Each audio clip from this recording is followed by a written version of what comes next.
Hello students, आप पढ़ रहे हैं हिंदी व्याकरण। इस समय हिंदी व्याकरण में आपका पाठ चल रहा है 3 शब्द रचना।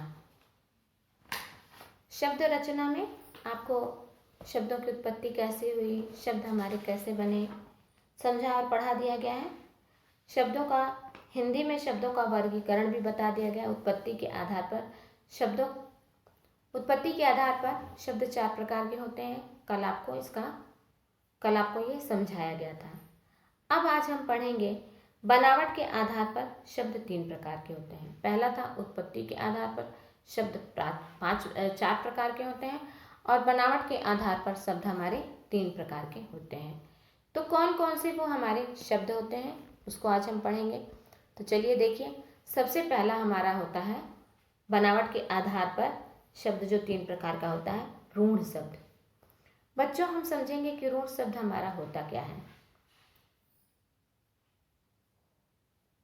रूढ़ का मतलब होता है जो हमारी पुरानी जो रीतियां थी, कुरीतियां थी, बहुत पहले से, बहुत जमाने से वो शब्द जो हमारे चले आ रहे हैं, जो बहुत पहले से शब्द जब हमारे चले आए, हम लोग उन शब्दों को बोलने लगे, उसमें कहीं कोई परिवर्तन नहीं हुआ। और इन शब्दों में न तो इनको हम जोड़ सकते हैं, न इनको हम तोड़ सकते हैं।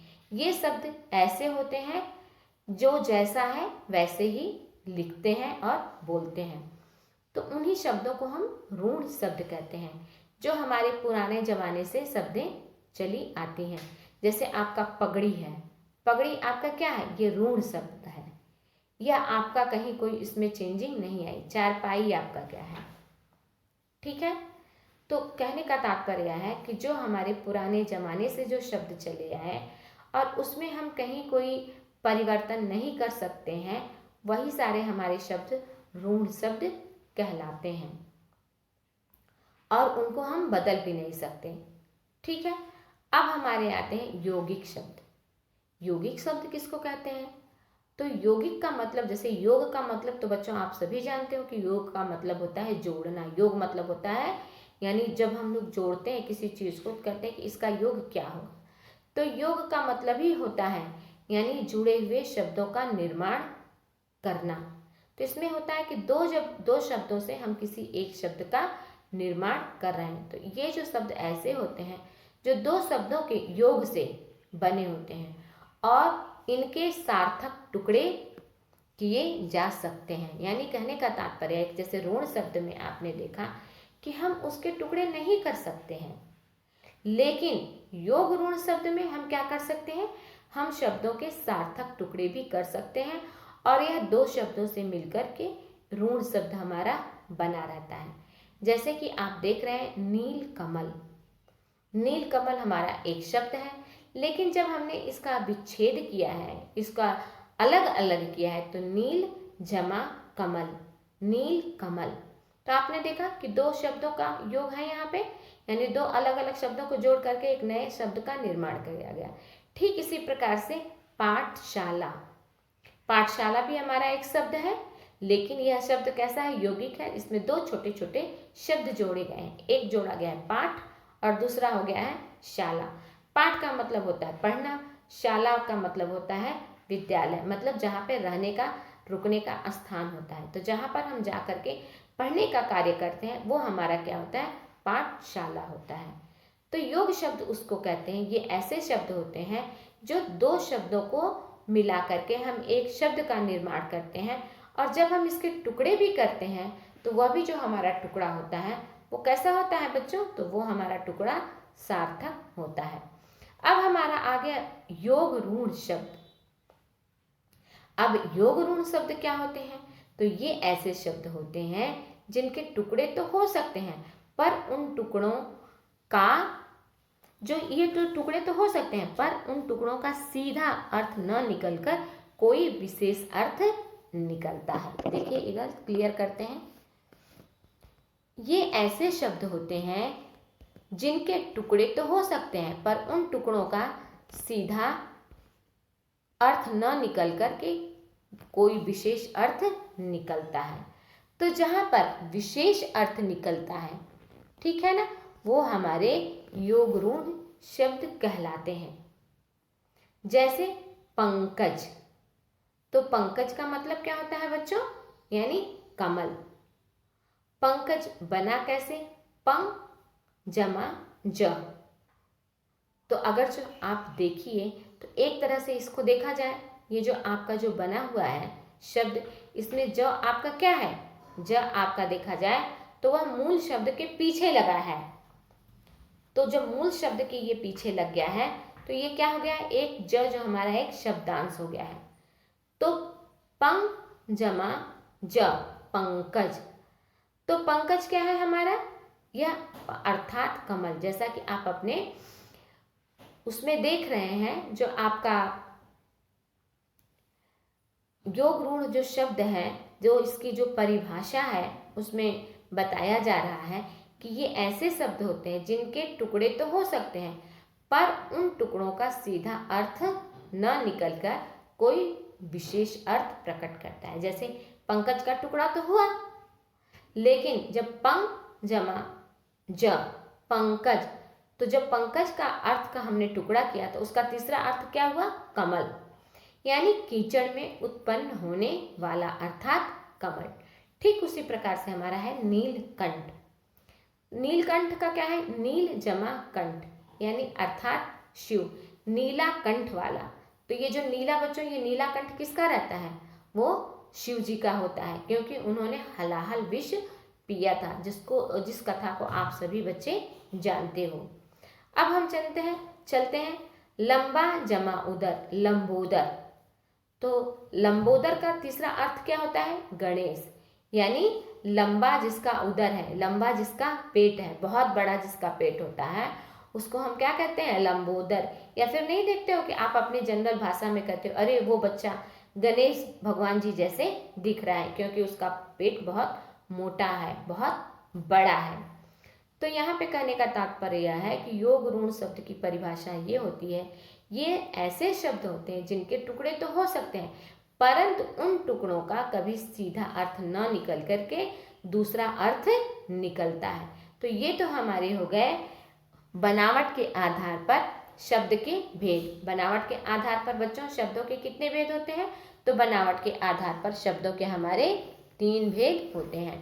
अब हम देखते हैं, यानी ऋण शब्द, योग शब्द और योग ऋण शब्द।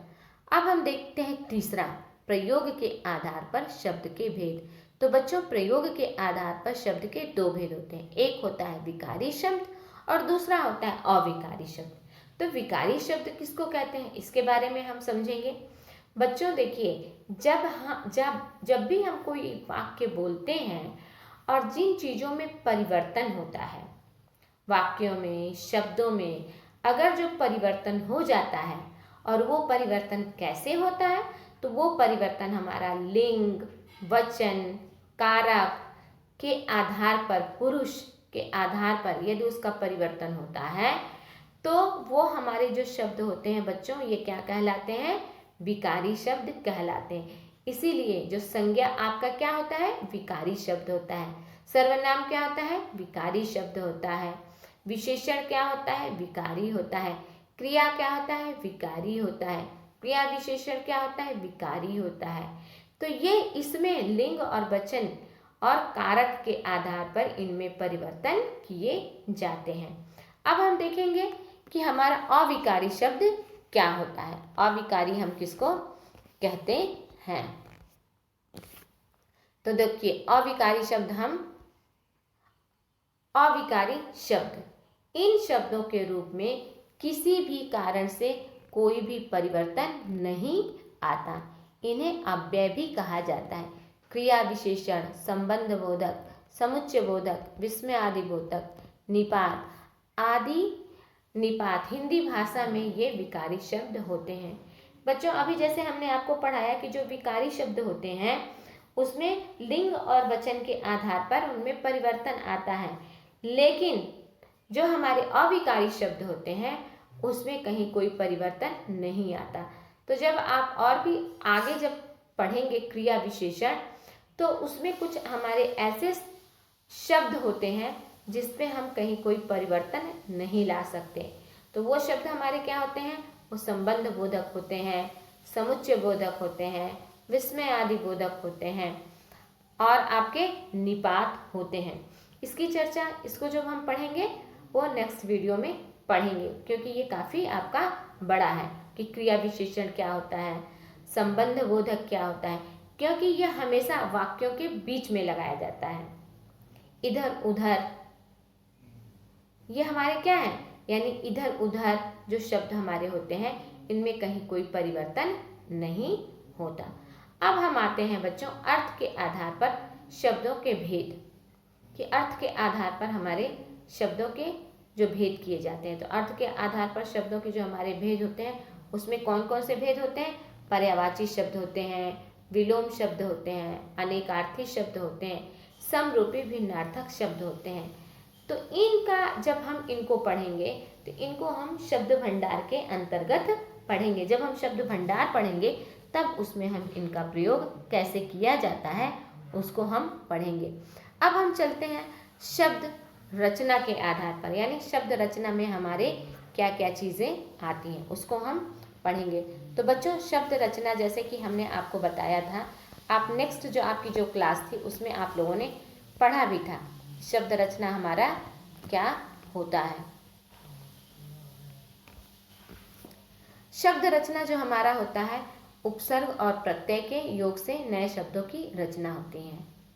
जब हम कुछ हमारे ऐसे शब्दांश होते हैं जो उन शब्दांश को जब हम शब्दों के अंदर लगाते हैं तो उन शब्दों के अंदर लगा करके हम एक नए शब्द का निर्माण करते हैं। और जब उस नए शब्द का हम निर्माण करते हैं तो वही हमारे बच्चों क्या हो जाते हैं, वही हमारे यानी उपसर्ग कहलाते हैं और प्रत्यय कहलाते हैं। तो नए शब्द का निर्माण हमारा कैसे होगा? ठीक है, तो देखिए अ हमारा क्या है? शब्दांश है। अ हमारा क्या है? शब्दांश है। सु हमारा क्या है? शब्दांश है। ये सब के सब शब्दों के अंश है। न्याय हमारा क्या है? न्याय जो हमारा है वो मूल शब्द है। धर्म जो हमारा है वो मूल शब्द है। पुत्र जो हमारा है वो मूल शब्द है। ठीक है, तो ये सारे के सारे हमारे मूल शब्द हैं। लेकिन जब इन शब्दांशों को जब हमने इन शब्दों के पहले लगा करके एक नए शब्द का निर्माण किया, न्याय का औक लगा करके हमने अन्याय बना दिया, धर्म का अधर्म बना दिया, सु को लगाकर सुपुत्र बना दिया। तो कहने का तात्पर्य यह है कि जितने भी ये शब्द रचना में हम क्या करते हैं, हम कुछ शब्दांशों को लेकर के एक नए शब्द का निर्माण करते हैं। तो जब हम मूल शब्द के ये वे शब्दांश हैं जिनको शब्द से पहले लगाकर नया शब्द बनाया जाता है। यह हमेशा मूल शब्द के पहले जब हम लगाते हैं इन शब्दों को तब हम जा करके ये उपसर्ग कहलाते हैं। अब हम चलते हैं उपसर्ग की तरफ, यानी कुछ हमारे ऐसे ही उपसर्ग बने हुए, कुछ प्रमुख उपसर्ग, उनमें से हम नए शब्द कैसे बने हुए हैं उसके बारे में हम पढ़ेंगे। तो जैसे देखिए आ, अन, कु, सु, दुर, प्र, पर, निर, ये सब हमारे क्या हैं? ये सब हमारे यानी शब्दांश हैं और ये उसके अर्थ हैं। आ का मतलब होता है के बिना, अन का मतलब होता है के बिना, कु का मतलब होता है यानी इसका अर्थ होता है कु का बुरा, सु का अर्थ होता है अच्छा, दुर का अर्थ होता है बुरा, प्र का अर्थ होता है अधिक, पर का अर्थ होता है पराया, निर का अर्थ होता है न होना। तो कहने का तात्पर्य है कि आपने जो जितना भी आप इधर देख रहे हैं वो सारे के सारे आपके क्या हैं? ये सारे के सारे आपके शब्दांश हैं। आ, अन, कु, सु, दुर, प्र, ये सभी आपके शब्दांश हैं। और इन सब का मतलब क्या होता है ये तो आप देख रहे हैं कि इन सब का मतलब क्या होता है, इसका अर्थ क्या होता है। अब हम इन शब्दों को लेकर के नए शब्द का निर्माण करेंगे। तो नए शब्द का निर्माण हम कैसे करेंगे? तो ज्ञान, ज्ञान हमारा क्या है? ज्ञान हमारा मूल शब्द है और जब हमने जोड़ दिया तो अज्ञान हो गया। सत्य हमारा शब्द है और जोड़ दिया असत्य हो गया। छूत हमारा शब्द है और जोड़ दिया अछूत हो गया। न्याय हमारा शब्द है और जोड़ दिया अन्याय हो गया। तो जैसे कि आपने देखा कि अ जोड़ने से हमने अज्ञान, असत्य, अछूत, अन्याय एक नए शब्द की रचना की। अन जोड़ने से हमने अनजान, अनहोनी, अनमोल, अनदेखा हमने रचना किया। कु जोड़ने पर कुमार्ग, कुपुत्र, कुरूप, कुसंग, ये सब कु का मतलब होता है, अर्थ होता है बुरा। तो जैसे हमने सारे मार्ग के पास पुत्र, रूप, संग, इनके साथ जब हमने कु शब्दांश जोड़ दिया तो ये बुरा हो गया, यानी कुमार्ग हो गया, अच्छा मार्ग नहीं हुआ, कुमार्ग हो गया। सुपुत्र यानी पुत्र जो हमारा है वो अच्छा नहीं है, कुपुत्र हो गया, वो सुंदर नहीं है, वो कुरूप हो गया। तो कहने का तात्पर्य यह है कि जब हम कुछ शब्दों को लेकर के जब हम उसके आगे जोड़ देते हैं तो वो हमारे एक नए शब्द का निर्माण हो जाता है। तो ये हमारे शब्द रचना के अंतर्गत उपसर्ग आते हैं। अब बच्चों अब हम चलते हैं, आपने तो इसको पढ़ लिया, अब हम देखते हैं इसमें